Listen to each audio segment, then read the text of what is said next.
قال رسول الله صلى الله عليه وسلم إن جهنم تحت الأرض السابعة নিশ্চয়ই জাহান্নাম জমিনের সপ্তম স্তরের নিচে। জাহান্নাম কোথায়? জমিনের সপ্তম স্তরের নিচে জাহান্নাম সংকুচিত অবস্থায় আছে। জাহান্নাম সংকুচিত অবস্থা আছে। হাসর ময়দানে জাহান্নামকে উপস্থিত করা হবে, সেদিন জাহান্নামকে বড় করা হবে। প্রমাণ আল্লাহ তাআলা বলেন ওয়াজিআ ইয়াউমাইযিন বিজাহান্নাম, সেদিন অর্থাৎ কিয়ামতের দিন জাহান্নামকে উপস্থিত করা হবে। কিভাবে উপস্থিত করা হবে? জাহান্নামের মধ্যে আল্লাহ তাআলা ৭০,০০০ লাগাম লাগাবেন। কত হাজার? ৭০,০০০ লাগাম লাগাবেন। এক এক লাগামকে ধরার জন্য আল্লাহ তাআলা ৭০,০০০ ফেরেশতা দিবেন। বলে লাগাম কতটা? আর এক একটা লাগামকে কত হাজার ফেরেশতা ধরবেন? ৭০,০০০। তাহলে এবার পূরণ দিলে বের হবে কত হাজার ফেরেশতা। এই ফেরেশতাগুলো জাহান্নামকে টেনে হাসর ময়দানে যখন আনবে, তখন জাহান্নাম শু শু আওয়াজ দিতে থাকবে। আল্লাহু আকবার বলেন। সবাই হাসর ময়দানে সবাই জাহান্নামকে দেখবে। সেদিন জাহান্নাম তখন আওয়াজ দিতে থাকবে, আমি আরো চাই, আমি আরো চাই, আমার পেট ভরে না, এখন আরো দাও। তখন যারা নাকি দুনিয়াতে যারা নাকি আল্লাহ তাআলার ভয়ে কান্না করেছিল, ওই চোখের পানিগুলোকে আল্লাহ রাব্বুল আলামিন সংরক্ষণ রেখেছেন, সেই পানিগুলো যখন একটু ছিটাই দেবেন, তখন জাহান্নাম শান্ত হবে। সুবহানাল্লাহ বলবেন না? কয়জনের চোখের পানি আমরা বের করি জাহান্নামের ভয়ে? সত্যায়ন টিভি, শুদ্ধতা ছড়াই প্রাণে প্রাণে। এই মেরাজের এই আলোচনার মধ্যে দুইটি অংশ আছে। একটা হচ্ছে ইসরা আর একটা হচ্ছে মেরাজ। মসজিদে হারাম থেকে মসজিদে আকসা পর্যন্ত যে ভ্রমণটা, অর্থাৎ মক্কা থেকে বাইতুল মুকাদ্দাস পর্যন্ত যে ভ্রমণ, এই জমিনের ভ্রমণটাকে বলা হয় ইসরা। আর বাইতুল মুকাদ্দাস থেকে নিয়ে ঊর্ধ্বাকাশে যে ভ্রমণ, সেটাকে বলা হয় মেরাজ। গত শুক্রবার মসজিদে হারাম থেকে মসজিদে আকসার দিকে যখন রওনা দিলেন, পথিমধ্যে কি কি ঘটনা ঘটেছে এবং আল্লাহ তাআলা আমাদের নবীকে দেখিয়েছেন, এই সম্পর্কে আলোচনা করব বলেছিলাম। মনে আছে আপনাদের? না?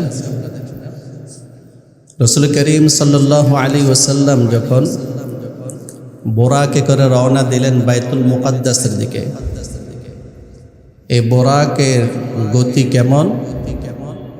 মানুষের দৃষ্টিশক্তি যেখানে গিয়ে শেষ হয়, সেখানে তার এক কদম করে। সুবহানাল্লাহ। আর যখন দৌড় দেয়, তখন কদমগুলো কত তাড়াতাড়ি করে, কি রকম গতি!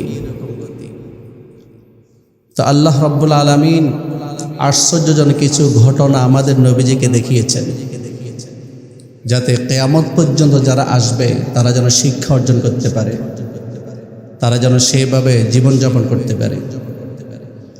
নবীজি যখন রওনা দিলেন,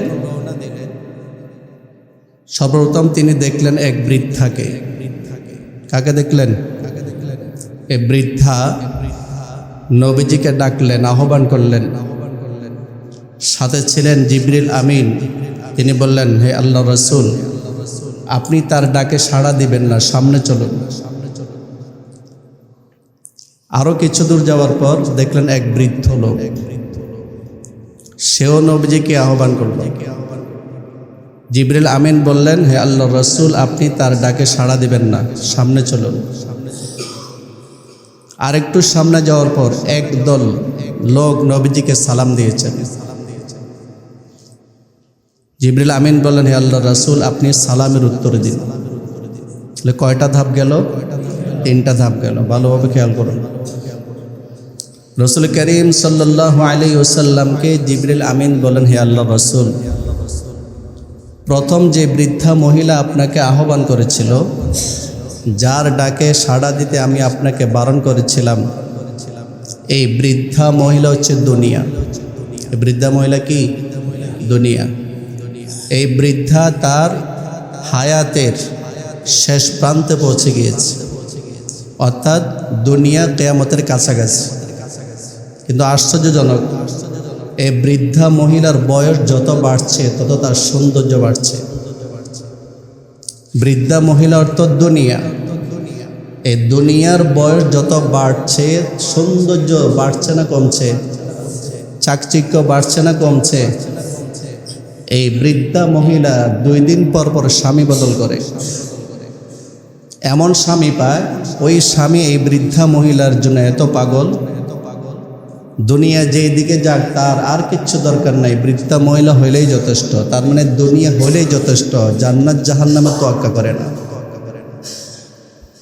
কিছু লোক আছে বউ পাগল, এই বউয়ের প্রেমে পড়ে নিজের মাকে কষ্ট দেয়, নিজের বাবাকে কষ্ট দেয়, নিজের বড় ভাইকে কষ্ট দেয়। এরকম আছে নাকি নাই? ও বউ যেটা বলে সেটাই সত্য, অথচ ডাহা মিথ্যা কথা বলে। স্বামী বিশ্বাস করে বউর কথা, মা বাবাকে সে বিশ্বাস করে না। এমনকি মা বাবাকে বৃদ্ধাশ্রমে দিয়ে বউকে আরাম আয়েসে জীবনযাপন করার সুযোগ করে দিচ্ছে। এমন হতভাগা সন্তান আমাদের দেশে কম না বেশি? অনেক আছে। বৃদ্ধাশ্রমে গিয়ে দেখেন আপনি, এই বৃদ্ধাশ্রমে যে মা বাবাগুলো পড়ে আছে, প্রত্যেকে তাদের সন্তানের জন্য এত পরিমাণ কষ্ট করেছে, যেই পরিমাণ কষ্ট যেই মা বাবারা বৃদ্ধাশ্রমে পাওয়া যায় না, তারা তাদের সন্তানদের জন্য করে না।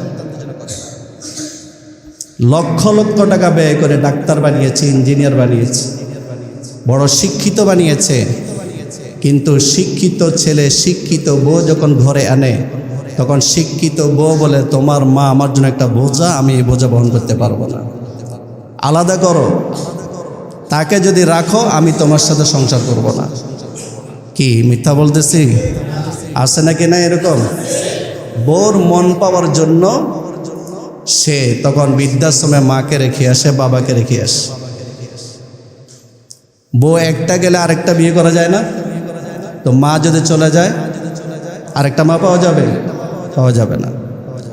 তো জিবরিল আমিন বললেন, হে আল্লাহর রাসূল, যে বৃদ্ধা মহিলা আপনাকে আহ্বান করেছিল, আমি বারণ করেছিলাম তার ডাকে সাড়া দেওয়ার জন্য, সে হচ্ছে দুনিয়া। দুনিয়ার দিকে আকৃষ্ট করার জন্য আপনাকে আহ্বান করেছিল, আমি আপনাকে বারণ করেছিলাম। সুবহানাল্লাহ বলেন। 2 নাম্বার, যে বৃদ্ধ লোক আপনাকে আহ্বান করেছিল, আমি বারণ করেছিলাম তার ডাকে সাড়া দেওয়ার জন্যে, সেই বৃদ্ধ লোক হচ্ছে শয়তান। সেই বৃদ্ধ লোককে শয়তান, সেও আপনাকে তার দিকে আকৃষ্ট করতে চেয়েছিল, আমি আপনাকে বারণ করেছিলাম। সুবহানাল্লাহ বললেন।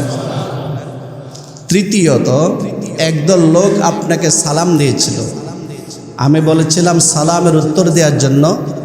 ওই 3 জন লোক, একজন হচ্ছেন হযরত ইব্রাহিম আলাইহিস সালাতু ওয়াস সালাম, আরেকজন হযরত মূসা আলাইহিস সালাতু ওয়াস সালাম, আরেকজন হযরত ঈসা আলাইহিস সালাতু ওয়াস সালাম। বলেন তো 3 জন নবী কে কে? ইব্রাহিম আলাইহিস সালাম, মূসা আলাইহিস সালাতু ওয়াস সালাম, ঈসা আলাইহিস সালাতু ওয়াস সালাম। রাসূল করিম সাল্লাল্লাহু আলাইহি ওয়াসাল্লাম ওই ভ্রমণে, ওই সফরে হযরত মূসা আলাইহিস সালাতু ওয়াস সালামকে কবরে দাঁড়িয়ে নামাজ পড়তে দেখেছেন। সুবহানাল্লাহ বলেন। এখন কথাগুলো কেমন লাগে, তাই না? কাল্পনিক মনে হয়। আচ্ছা, আমরা যে ছিলাম মায়ের পেটে, এটা একটু কল্পনা করেন তো, এটা কিভাবে সম্ভব? কিভাবে নিঃশ্বাস ফেললাম? কিভাবে 10 মাস ধরে সেখানে খাইলাম, পান করলাম, কিভাবে ছিলাম? এটা তো কাল্পনিক মনে হয়, অথচ বাস্তব। কি বলেন? তো যে আল্লাহ আমাদেরকে মায়ের পেটে রাখতে পারেন, সে আল্লাহ কি এগুলো পারেন না দেখাতে? কোনো ব্যাপারই না। তো রাসূল করিম সাল্লাল্লাহু আলাইহি ওয়াসাল্লাম সামনের দিকে রওনা দিলেন। কিছু দূর যাওয়ার পর তিনি দেখলেন একদল লোক, তাদের হাতের নখগুলো তামার। কিসের? এই নখগুলো অনেক লম্বা লম্বা নখ। এই নখ দিয়ে নিজের চেহারাকে এরকম খামচাচ্ছে, আঘাত করছে, ক্ষত বিক্ষত করছে। রাসূল করিম সাল্লাল্লাহু আলাইহি ওয়াসাল্লাম প্রশ্ন, হে জিবরিল, এরা কারা? তখন জিবরিল বললেন, হে আল্লাহ রাসূল, এরা ওই সমস্ত লোক যে সমস্ত লোক দুনিয়াতে মানুষের দুশ্চর্চা করত, পরনিন্দা করত, গীবত করত, এরা আপনার ওই সমস্ত লোক। আল্লাহ তাআলা বলেন, ওয়ালা তাজাসসু ওয়ালা ইয়াগতাব বা'দুকুম বা'দা আইয়ুহিব্বু আহাদুকুম আন ইয়াকুলা লাহমা আখিহি মাইতান ফাকারিহতুমুহ। আল্লাহ তাআলা বলেন, ওয়ালা তাজাসসু, তোমরা অপরের দোষ অন্বেষণ করো না। ওয়ালা ইয়াগতাব বা'দুকুম বা'দা, তোমরা একে অপরের গীবত করবে না, দুশ্চর্চা করবে না, পরনিন্দা করবে না। আইয়ুহিব্বু আহাদুকুম আন ইয়াকুলা লাহমা আখিহি মাইতা, তোমাদের মধ্যে কি এমন কেউ আছে যে তার মৃত ভাইয়ের গোশত খেতে পছন্দ করে? আল্লাহ বলেন, ফাকারিহতুমু, বস্তুত এটা তো তোমরা ঘৃণাই করো। কেন? এক তো লোকের গোশত সে কেন কামড়াবে, কেন ছিঁড়ে ছিঁড়ে খাবে? দ্বিতীয়ত লোকটা মরে গেছে। এটা যেমন কষ্টদায়ক, যার গীবত করা হয় সে এর চেয়ে বেশি কষ্ট পায়। কারণ তাকে ছোট করা হয় সমাজের মধ্যে, তাকে অপমানিত করা হয় সমাজের মধ্যে। আর অস্ত্র দ্বারা যদি কেউ আঘাতপ্রাপ্ত হয়, সে আঘাত একদিন না একদিন শুকাবে। কিন্তু মুখের দ্বারা যদি আঘাত করা হয়, গীবত করিয়া যদি আঘাত করা হয়, সমালোচনা করিয়া যদি আঘাত করা হয়, এই যে একটা ব্যথা, এটা কিন্তু মরণের আগ পর্যন্ত এই দাগটা যায় না। কবি বলেন, জারাহাতুস সিনানি লাহালতিয়ামু ওয়ালা ইয়ালতামু মা জারাহাল লিসান, যে দাঁত দ্বারা কেউ কাউকে যদি আঘাত করে, কামড় দেয়, অস্ত্র দ্বারা কেউ কাউকে যদি আঘাত করে, এই আঘাতটা কিন্তু শুকিয়ে যায়। কিন্তু লিসান দ্বারা, জিহ্বা দ্বারা কেউ কাউকে যদি আঘাত করে, এটা কিন্তু সহজে নিরাময় হয় না। তো যাই হোক, এই লোকগুলো দুনিয়া থাকতে গীবত করতো, এই জন্য আজকে নিজে আফসোস করে করে নিজের চেহারাকে নিজে ক্ষতবিক্ষত করছে। নাউজুবিল্লাহ বলেন। এটা কোন সফরে? ইসরার সফরে, বাইতুল মুকাদ্দাসে যাওয়ার সময় রাসূল করিম সাল্লাল্লাহু আলাইহি ওয়াসাল্লাম আরো কিছু দূর যাওয়ার পর দেখলেন একজন লোক রক্তের দরিয়ায় হাবুডুবু খাচ্ছে। কিসের দরিয়া? পানির। কিসের? রক্তের। রাসূল করিম সাল্লাল্লাহু আলাইহি ওয়াসাল্লাম হাদিসের মধ্যে এটাও বলেছেন, লোকটা যখন ওই সমুদ্রের মাঝখান থেকে সাঁতার কেটে কেটে একদম কিনারায় চলে আসে, তখন কিনারায় দাঁড়িয়ে থাকা লোক পাথর দিয়ে আঘাত করে, লোকটা আবার সমুদ্রের মাঝখানে চলে যায়। আবার সাঁতার কেটে কিনারায় আসে, আবার পাথর দিয়ে আঘাত করা হয়, আবার সে মাঝখানে চলে যায়। এভাবে হচ্ছিল। আল্লাহ রাসূল প্রশ্ন করেন, জিবরিল, এই লোকটাকে? রাসূল করিম সাল্লাল্লাহু আলাইহি ওয়াসাল্লামকে জিবরিল আমিন বললেন, হে আল্লাহ রাসূল, এই লোকটা দুনিয়াতে সুদখোর ছিল। কি ছিল? সুদখোর ছিল লোকটা। তো রক্তের সাথে কি সম্পর্ক? রক্তের দরিয়ায় কেন হাবুডুবু খাচ্ছে? মানুষ যখন ইনকাম করে, তখন আমরাও বলে যে রক্ত পানি করে তোর জন্য আমি কষ্ট করি। ইনকাম যখন করে, রক্ত পানি করিয়া ইনকাম করে, কষ্ট করে, সে কষ্টার্জিত টাকা এই লোকটা সুদ হিসাবে খাইতেও, ভোগ করতো, এই জন্য তার এই শাস্তি। নাউজুবিল্লাহ বলেন। আল্লাহু আকবার। রাসূল করিম সাল্লাল্লাহু আলাইহি ওয়াসাল্লাম আরেকটু সামনে গেলেন। সামনে যাওয়ার পর তিনি দেখলেন যে একটা লোকের মাথাকে পাথর দিয়ে আঘাত করে চূর্ণ বিচূর্ণ করা হচ্ছে। একদম মাথা খণ্ড বিখণ্ড হয়ে যায়, টুকরো টুকরো হয়ে যায়। মুহূর্তের মধ্যে মাথাটা আবার আগের মতো ভালো হয়ে যায়। আবার পাথর দ্বারা আঘাত করে চূর্ণ বিচূর্ণ হয়ে যায়, আবার ভালো হয়ে যায়। রাসূলুল্লাহ সাল্লাল্লাহু আলাইহি ওয়াসাল্লাম প্রশ্ন করলেন, হে জিবরিল, এই লোকটাকে শাস্তি কেন দেওয়া হচ্ছে? জিবরিল ফেরেশতা বলেন, হে আল্লাহ রাসূল, এ 5 ওয়াক্ত নামাজে অলসতা করত। 5 ওয়াক্ত নামাজ কি করত? অলসতা করত। ওয়াক্ত মতো সে নামাজ পড়তো না, পরে আদায় করত, অলসতা করত, এই জন্য তার এই শাস্তি। আচ্ছা বলেন তো, নামাজে অলসতার এই শাস্তি যদি হয়, যারা নামাজ পড়েই না, তাদের কি শাস্তি হবে? আরো সহজ হবে না কঠিন হবে? তাহলে এখন থেকে আমরা কি করব? নামাজে বেশি বেশি অলসতা করব। আজকে ফজরের নামাজ কয়জনে পড়েছেন হাত তোলার জন্য যদি বলি, তো আমি তো বলিনি হাত তুলতে, হাত তুলতে আমি বলবো না। আমরা প্রত্যেকে নিজের হিসাবটা নিজে নিই। আমার বিচার আমি করি, কয়জনে মসজিদে জামাতের সাথে নামাজ আদায় করেছি, কয়জনে বা ঘরে এককভাবে আদায় করেছি, ওয়াক্ত মতো নামাজটা আদায় করেছি কয়জনে। হিসাব নিয়ে অনেকে পাওয়া যাবে যে একটু আগে ঘুম থেকে উঠে এখন গোসলখানায় ঢুকছে, তার চিন্তা ভাবনা খেয়ে দিয়ে বের হবে, জুমার নামাজও পড়বে না। কারো কারো বা চিন্তা ভাবনা জুমার নামাজ পড়ার জন্য আসবে, বেচারা খুতবার শেষে দিয়ে আসবে, এমনও হতে পারে। তো 5 ওয়াক্ত নামাজে অলসতা করার কারণে এই শাস্তি তাকে দেওয়া হচ্ছে। কয় নাম্বার গেল কথা? কয় নাম্বার মোট? আপনার নাম্বার দেবেন। রাসূল করিম সাল্লাল্লাহু আলাইহি ওয়াসাল্লাম যখন কিছু দূর সামনে গেলেন, তখন তিনি দেখলেন 2টা পাতিল। কি পাতিল বুঝেন না? দেখছি কতগুলা নারী আছে, কতগুলা পুরুষ আছে, আর 2টা পাতিল আছে। এক ধরনের পাতিলে পাকানো গোশত, ভালো গোশত আছে, আরেক পাতিলে আছে কাঁচা গোশত, যেটা পাকানো হয় না এবং পচা। তাহলে প্রথম গোশত হলো কেমন? ভালো পাকানো, আর দ্বিতীয় কাঁচা এবং পচা। ওই নারী পুরুষগুলো কোন গোশতগুলো খাইলে ভালো হতো আপনারা বলেন? যেগুলো পাকানো, যেগুলো কি ভালো, পাকানো এবং ভালো গোশত না খেয়ে তারা খাচ্ছে ওই কাঁচাগুলো এবং পচাগুলো খাইতেছে। তো রাসূল করিম সাল্লাল্লাহু আলাইহি ওয়াসাল্লাম জিবরিল আমিনকে প্রশ্ন করলেন, এমন কেন? যুক্তিটা এটা বলে না।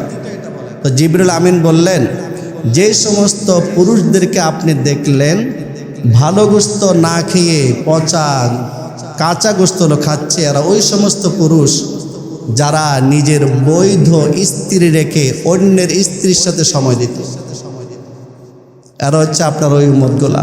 নাউজুবিল্লাহ বলেন।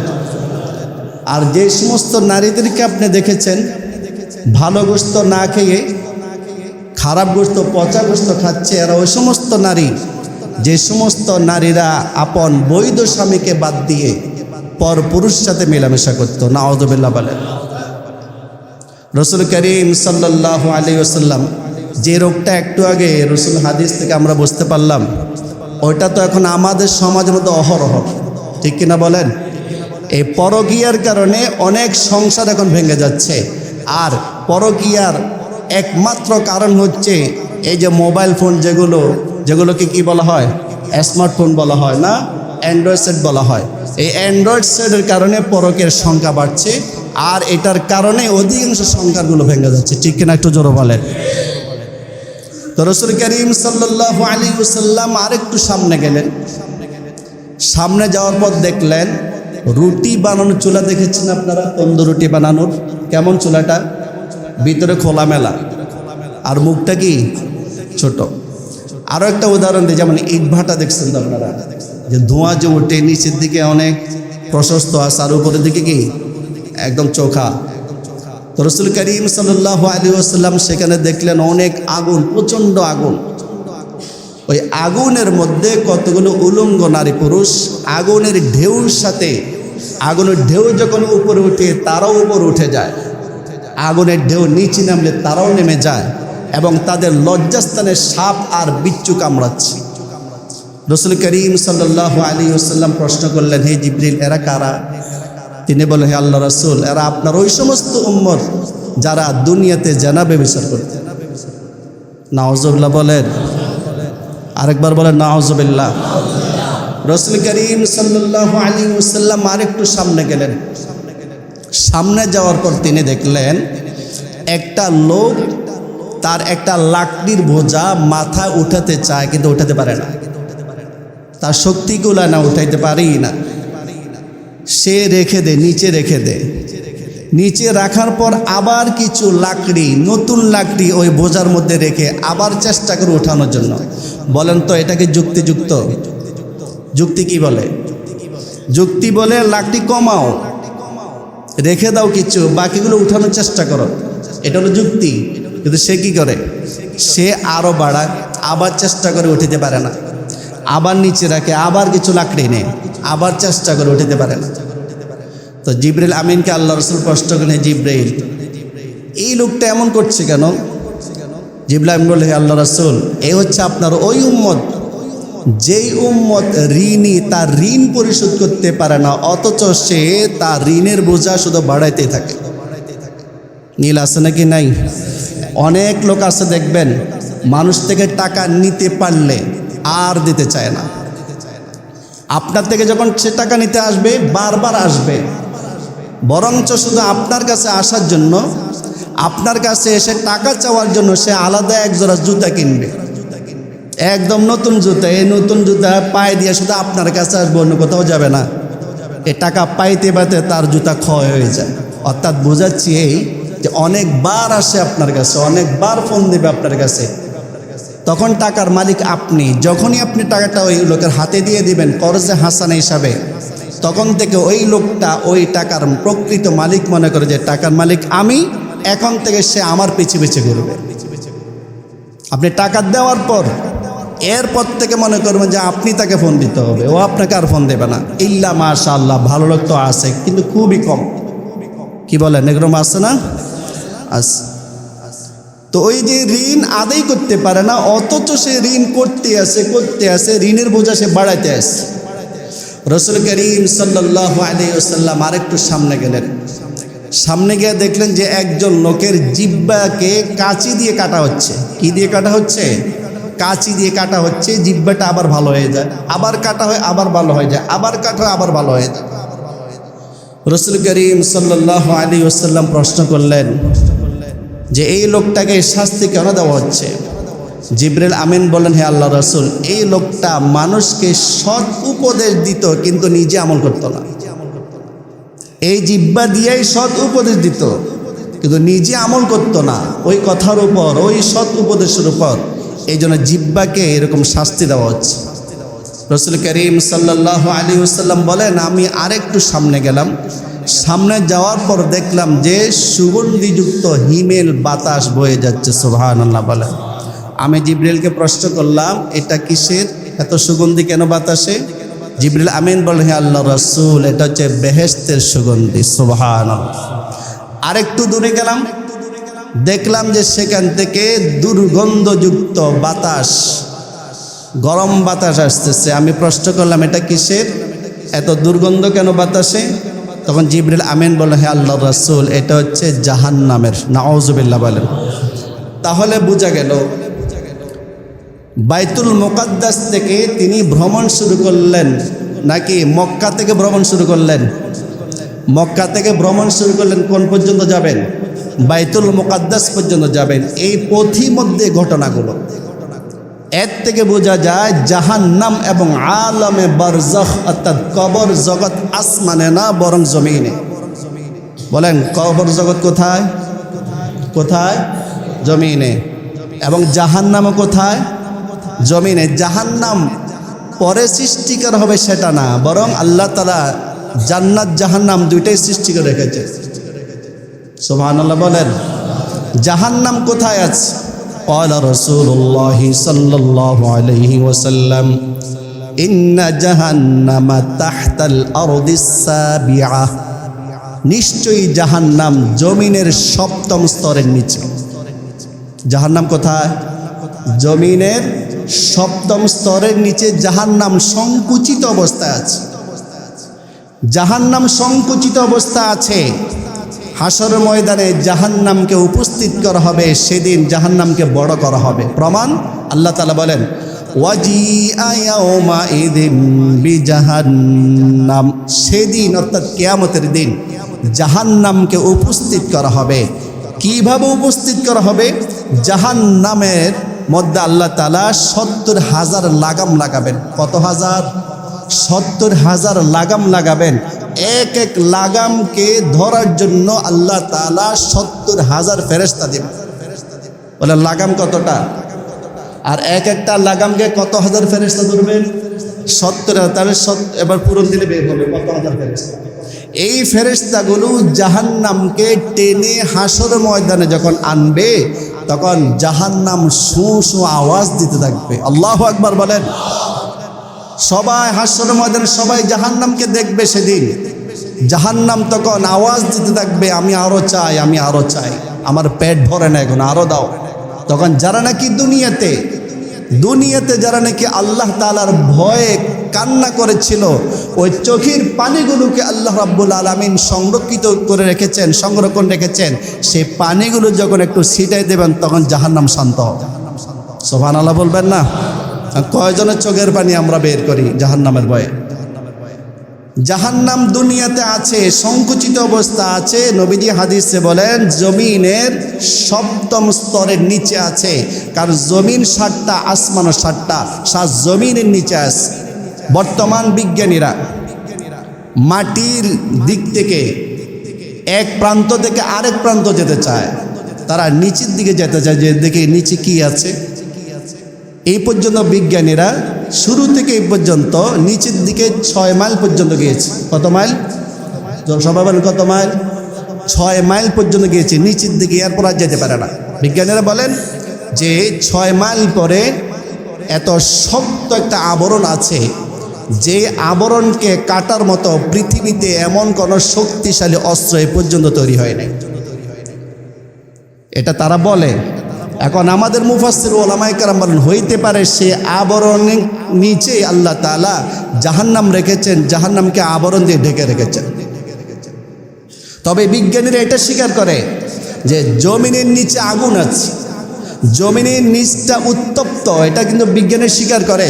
এবং বিজ্ঞানীরা এটাও বলে যে জমিনের নিচে যে উত্তপ্ত আছে সেখান থেকেই তো মাঝে মধ্যে পৃথিবীর বিভিন্ন জায়গা হঠাৎ করে নিচের দিক থেকে আগুন দেখা যায়, ফাঁক ফোকর পেলেই আগুন বের হয়ে যায়। এটা বিজ্ঞানী স্বীকার করে, কিন্তু জাহান্নাম স্বীকার করে না। কপালতে হেদায়েত নাই। বলে বিজ্ঞানীরা জমিনের নিচে তাপ আছে এটা স্বীকার করে, কিন্তু কি স্বীকার করে না? জাহান্নাম স্বীকার করে না। আর আমরা মুসলমান, আমরা মুমিন, আমরা বলি জাহান্নাম আছে। এবং নবীজি বলেছেন জাহান্নাম আছে, জমিনের কয় নম্বর স্তরে আছে? 7 নম্বর স্তরে আছে। এবং কি জাহান্নামটা সংকুচিত অবস্থা আছে। আল্লাহ বলেন ওয়াজিআ ইয়াউমাইযিন বিজাহান্নাম, হাসর ময়দানে কিয়ামতের দিন জাহান্নামকে উপস্থিত করা হবে। সেই দিন জাহান্নামকে সম্প্রসারিত করা হবে, বড় করা হবে। সুবহানাল্লাহ বলেন। আল্লাহু আকবার। এখন রাসূল করিম সাল্লাল্লাহু আলাইহি ওয়াসাল্লাম বাইতুল মুকাদ্দাস গেলেন। মনে আছে তো কথা আপনাদের? বাইতুল মুকাদ্দাস যাওয়ার পর লম্বা ঘটনা, এটা আপনার সবাই, আমি সেদিকে যাব না। রাসূল করিম সাল্লাল্লাহু আলাইহি ওয়াসাল্লাম সমস্ত আম্বিয়াদের ইমামতি করেছেন। সুবহানাল্লাহ বলেন। সমস্ত আম্বিয়াদের কি করেছেন? ইমামতি করেছেন। আল্লাহ রাব্বুল আলামিন সমস্ত নবীদেরকে, যারা আমাদের নবীর আগে ইন্তেকাল করেছিলেন, সবাইকে আল্লাহ তাআলা সেখানে উপস্থিত করেছিলেন। আল্লাহর পক্ষে মনে অসম্ভব নাকি? আচ্ছা, নবীরা যখন ইন্তেকাল করেছেন আদম নবী থেকে নিয়ে আমাদের নবীর আগ পর্যন্ত, সেটা বেশি দীর্ঘ সময়, নাকি কিয়ামত যখন হবে হাসরের ময়দানে সমস্ত মানুষকে একসাথে উঠাবেন সেটা দীর্ঘ সময়? কথা বুঝেন নাই? আদম আলাইহিস সালাতু ওয়াস সালাম থেকে শুরু করে আমাদের নবীর যখন মেরাজ হয়েছিলেন, এই সময়টা বেশি দীর্ঘ সময়, নাকি আরো লক্ষ বছর পরে যখন কিয়ামত হবে, সেই কিয়ামতের দিন বা 1000 বছর পরে হোক, লক্ষ বছর পরে হোক, কোটি বছর পরে হোক, সেই কিয়ামতের দিনও তো আদম নবী দিকে নিয়ে যারা আসছিলেন সবাইকে আল্লাহ তাআলা হাসর মধ্যে উঠাবেন। কোনটা সময় বেশি? কিয়ামতের দিন যখন উঠাবেন সেদিন অবশ্যই। তাহলে সেই দিন আল্লাহ তাআলা যদি সমস্ত মানুষকে হাসর ময়দানে উঠাতে পারেন, তো আল্লাহ তাআলা আমাদের নবীর আগে যারা ইন্তেকাল করেছিলেন তাদেরকে বাইতুল মুকাদ্দাসে উপস্থিত করাতে পারবেন না কেন? কি পারবেন কি পারবেন না? অনেক নাস্তিকরা আমাদের ঈমানকে দুর্বল করার জন্য প্রশ্ন করে, কারণ তারা তো পুনরুত্থানকে মানেই না। তারা মরণকে মানে, কিন্তু মরণের পর আরেকটা জীবন আছে, এই কথাকে তার নাস্তিকরা মানেই না। এগুলো আমাদের বুঝে না আসলেও মানতে হবে। সেই জন্য তো আমরা মুসলমান। মুসলমান তো সেই ব্যক্তিকে বলে যে ব্যক্তি নিজের গর্দানকে সঁপে দেয়, যে ব্যক্তি তার মাথাকে অবনত করে দেয়, ঝুঁকিয়ে দেয়, কোনো প্রশ্ন করে না। বুঝে আসলেও মানে, বুঝে না আসলেও মানে। তো রাসূল করিম সাল্লাল্লাহু আলাইহি ওয়াসাল্লাম সেখান থেকে বাইতুল মুকাদ্দাস থেকে এখন উপরের দিকে ভ্রমণ শুরু করবেন। এই ভ্রমণটাকে বলা হয় মেরাজ। ভ্রমণটা কি বলা হয়? মেরাজ বলা হয়। আল্লাহ রাব্বুল আলামিন বেহেশত থেকে একদম বাইতুল মুকাদ্দাস পর্যন্ত একটা সিঁড়ি স্থাপন করে দিয়েছিলেন। সুবহানাল্লাহ বলেন। কোত্থেকে কোন পর্যন্ত? বেহেশত থেকে। তার মানে এই সিঁড়িটা কোথায় যাবে? একদম বেহেশত পর্যন্ত যাবে। এই সিঁড়ির গতি কি রকম, কি পরিমাণ গতি! মুহূর্তের মধ্যে রাসূল করিম সাল্লাল্লাহু আলাইহি ওয়াসাল্লামকে প্রথম আসমানে নিয়ে গেছে। সুবহানাল্লাহ বলেন। মুহূর্তের মধ্যে। মিরাজুল শব্দ যে সিঁড়ি, এই ভ্রমণটা সিঁড়ির মাধ্যমে হয়েছে, এই জন্য মেরাজকে মেরাজ বলা হয়। এখন আসেন প্রথম আসমানে যে নিলেন, প্রথম আসমানে রাসূল করিম সাল্লাল্লাহু আলাইহি ওয়াসাল্লামের সাথে হযরত আদম আলাইহিস সালাতু ওয়াস সালামের দেখা হয়েছে। কোন নবীর দেখা হয়েছে? এখন পৃথিবী থেকে প্রথম আসমানের দূরত্ব কতটুকু, এটা একটু আমরা চিন্তা করি। ঈমান কাকে বলে? পৃথিবী থেকে আসমানের দূরত্ব কতটুকু? বর্তমান বিজ্ঞানীরা একটা সবচেয়ে দূরের নক্ষত্র যেটা আবিষ্কার করেছে, সেই নক্ষত্রের নাম হচ্ছে কুয়াশা। বলে সেই নক্ষত্রের নাম কি? কুয়াশা। বিজ্ঞানীরা বলেন যেই নক্ষত্র আমরা আবিষ্কার করেছি, যেই নক্ষত্রের সন্ধান আমরা পেয়েছি, পৃথিবী থেকে এই নক্ষত্রের দূরত্ব হচ্ছে 1000 কোটি আলোকবর্ষ। সুবহানাল্লাহ বলেন। কত? 1000 নাকি 1000 কোটি? 1000 কোটি আলোকবর্ষ। সুবহানাল্লাহ। আর আলোর গতি কি? আলোর গতি হচ্ছে প্রতি সেকেন্ডে 1,86,000 মাইল। সুবহানাল্লাহ একটু জোরে বলেন। এই যে আলোটা 1 সেকেন্ডে কত মাইল যেতে পারে বলেন? 1,86,000 মাইল যেতে পারে। 1,86,000 মাইল বর্তমান কিলোমিটার হিসাব করলে প্রায় 3 লক্ষ কিলোমিটার। সুবহানাল্লাহ বলেন। চিন্তা করেন একটু, বলেন আলো কিলোমিটার হিসাবে 1 সেকেন্ডে কত কিলো যেতে পারে? কত? 3 লক্ষ। কি বলে 1 লক্ষ? 3 লক্ষ কিলোমিটার। মাইল হচ্ছে 1,86,000 মাইল। 1,86,000 মাইল কিলোমিটার হিসাব করলে কত হবে? প্রায় 3 লক্ষ কিলোমিটার আলো 1 সেকেন্ডে যেতে পারে। তার মানে বিজ্ঞানীরা বলেন পৃথিবীতে এমন কোন যন্ত্র যদি আবিষ্কার হয় ভবিষ্যতে, যেই যন্ত্র 1 সেকেন্ডে 3 লক্ষ কিলোমিটার যেতে পারে, ওই যন্ত্রটা দিয়া কুয়াশার নামক নক্ষত্রে যাইতে 1000 কোটি বছর লাগবে। আপনার সুবহানাল্লাহ আওয়াজ শুনলে আমার মনে হয় একজনও মুসলমান এখানে নাই। পৃথিবীতে এমন কোন যন্ত্র যদি তৈরি হয়, যে যন্ত্রটা 1 বছরে কত যেতে পারবে? আরে 1 সেকেন্ডে 3 লক্ষ কিলোমিটার। 2 এই পরিমাণ সময়ের মধ্যে 3 লক্ষ কিলোমিটার যাইতে পারে এমন যানবাহন যদি তৈরি হয়, তাহলে কুয়াশা নামক নক্ষত্রে যাইতে কত বছর লাগবে?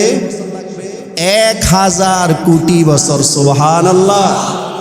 ওই নক্ষত্র যে যাবে, ওই নক্ষত্রটা কিন্তু প্রথম আসমান না, প্রথম আসমানের নিচে হলো নক্ষত্রটা। সুবহানাল্লাহ বলেন। অথচ রাসূল করিম সাল্লাল্লাহু আলাইহি ওয়াসাল্লাম বলেছেন যে পৃথিবী থেকে প্রথম আসমানের দূরত্ব 500 বছর। সুবহানাল্লাহ একদম বলিয়েন না আপনারা। পৃথিবী থেকে প্রথম আসমানের দূরত্ব কত বছর? 500 বছর। এখন আসেন 500 বছরে কত মাইল যাওয়া যায়? বিরক্ত হইতেছেন আপনারা? ওগুলো আমাদের জানতে হবে। পৃথিবী থেকে প্রথম আসমান কত বছর? 500 বছরের দূরত্ব। তাহলে 500 বছরে কত মাইল যাওয়া যায়? একটা মাসআলা শুনি, মুসাফির কাকে বলে? মুসাফির বলা হয় যে ব্যক্তি ঘর থেকে বের হওয়ার সময় নিয়ত করবে। কিসের নিয়ত? সে নিয়ত করবে 3 দিনের দূরত্বের রাস্তার অতিক্রম করার নিয়ত যদি করে, সে ব্যক্তি মুসাফির হবে, যাকে আমরা সহজে 48 মাইল বলি। কি বলি? এখন আপনারা কিলোমিটার দিয়ে হিসাব করবেন। বলেন মুসাফির কাকে বলে? যে ব্যক্তি 48 মাইল অতিক্রম করার নিয়ত করবে 3 দিনের, নাকি? এই ব্যক্তি হবে মুসাফির। মুসাফির হলে 4 রাকাত বিশিষ্ট নামাজকে কয় রাকাত পড়তে হয়? 2 রাকাত পড়তে হয়, ভিন্ন মাসালা। তাহলে দেখেন একজন মুসাফির হওয়ার জন্য 3 দিনে কত মাইল যেতে হবে? 48 মাইল যেতে হবে। এই 48 মাইল একজন মানুষ স্বাভাবিক জরুরত পূরণ করার পর, স্বাভাবিক তার নিজস্ব জরুরত পূরণ করার পর একদিনে মানুষ 16 মাইল হাঁটতে পারে। বলেন কত মাইল হাঁটতে পারে? 16 মাইল হাঁটতে পারে। একজন সুস্থ সবল লোক স্বাভাবিক জরুরত পূরণ করার পর একদিনে কত মাইল যেতে পারে? তাহলে 3 দিনে কত মাইল যাবে? 48 মাইল। 3 দিনে যদি 48 মাইল যায়, এই হিসাবে যদি আপনারা হিসাব করেন তাহলে 1 মাসে যাবে 480 মাইল। কত? 1 মাসে কত? 480 মাইল। 1 বছরে যাবে 5760 মাইল। সুবহানাল্লাহ বলেন। 5760 মাইল যাবে সে পায়ে হেঁটে। তো আল্লাহ রাসূল সাল্লাল্লাহু আলাইহি ওয়াসাল্লাম তো এই কথা বলেন না যে পায়ে হেঁটে গেলে 500 বছর লাগবে, এটা তো বলেন নাই। এখন যদি এই 500 বছর যদি বোরাক দেওয়া হয়, সুবহানাল্লাহ বলেন।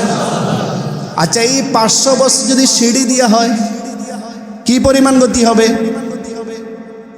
আর এই 500 বছর প্রথম আকাশ, এই প্রথম আকাশকে বিজ্ঞানীদের ভাষায় একটা মোটা আবরণ দিয়ে ঢেকে রাখা হয়েছে। এত পরিমাণ বেশি মোটা, এত পরিমাণ বেশি মোটা, ওই মোটাটা অতিক্রম করতেও 500 বছর লাগবে। সুবহানাল্লাহ বলেন। তাহলে বলেন 7 আসমানকে যদি আপনি 500 বছরের হিসাব করেন কত হয়? 3500 বছর। এখন ওই মোটাটা প্রত্যেক আকাশকে এরকম এমন মোটা জিনিস দিয়ে মোড়ানো আছে, যেটা অতিক্রম করতে আবার 500 বছর লাগবে, সেখানে আছে 3500 বছর। তাহলে কত? 7000 বছর লাগবে 7 আসমান যেতে। সুবহানাল্লাহ বলেন। এখন এই 7000 বছর পায়ে হেঁটে নাকি বোরাকে নাকি ওই সিঁড়ির গতি? সুবহানাল্লাহ বলবেন না? তাহলে বুঝালে বেহেশতের জায়গা মানে অনেক কম। হ্যাঁ, অনেক বিদুর্মীরা প্রশ্ন করে, কি আশ্চর্য, মুসলমানরা বলে একজন নিম্নমানের জান্নাতীরে নাকি 10 দুনিয়া পরিমাণ জান্নাত দিবে। কটাক্ষ করে আমাদেরকে নিয়ে। এখন হিসাব করেন, যে হিসাবটা আমি দিয়েছি এই হিসাব অনুযায়ী সমস্ত কাফেরকেও যদি আল্লাহ তাআলা ঈমান আনার তৌফিক দেয়, ওদেরকেও যদি 10 দুনিয়া পরিমাণ না 10,000 দুনিয়া পরিমাণ জান্নাত দিলেও জান্নাতে জায়গা বাকি থাকবে। সুবহানাল্লাহ বলেন। ধরে নেন জান্নাত আর জান্নাতীদের মোটামুটি হয়ে গেছে, আর জায়গা নাই, তো আল্লাহ কি নতুন জায়গা বানাতে পারবেন না? আমাদের বাংলাদেশে তো দেখেন না কত বড় বড় চর পড়ে, মাইলকে মাইল পরে যেতেছে চর, এক জায়গায় দিয়ে ভাঙতেছে আর এক জায়গায় বড় চর পরে যেতেছে। যা আমেরিকার অস্তিত্ব 500 বছর আগেও ছিল না, কোত্থেকে আসলো এটা? এখন সারা দুনিয়া শাসন করতেছে তারা। আল্লাহ সব কিছু পারেন কি পারেন না? তো রাসূল করিম সাল্লাল্লাহু আলাইহি ওয়াসাল্লাম প্রথম আসমানে যাওয়ার পর কোন নবীর সাথে সাক্ষাৎ? আদম আলাইহিস সালাতু ওয়াস সালামের সাক্ষাৎ হয়েছে। এখান থেকে আগামী শুক্রবার আলোচনা শুরু করব।